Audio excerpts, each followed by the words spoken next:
नमस्कार. इथं आज आपल्याला बनवायचं आहे मसाला पनीर. त्यासाठी 1 लिटर दूध घेतलं आणि पूर्ण एका लिंबाचा रस घेतला. याऐवजी तुम्ही व्हिनेगरसुद्धा यूज करू शकता.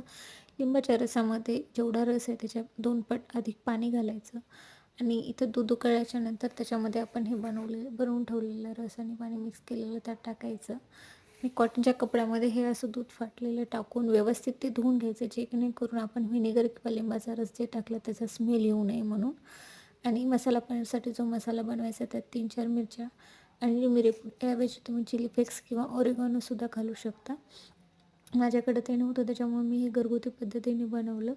हे मिक्सरमधून काढलेलं साहित्य आणि बारीक चिरलेली कोथिंबीर टाकून व्यवस्थित हे सेट करून घ्यायचं पनीर आणि त्याच्यावर खलबत्ता ठेवला आहे मी आणि हे 2-3 तासामध्ये पनीर सेट झालं. तर हे बघा रेडी आहे माझं पनीर आणि भाजीसुद्धा एकदम छान झाली होती. तुम्हाला ही रेसिपी कशी वाटली हे नक्कीच कमेंट्समध्ये सांगा. लाईक, शेअर आणि सबस्क्राईब करा. सबस्क्राईब करायला विसरू नका मंडळी. थँक्यू.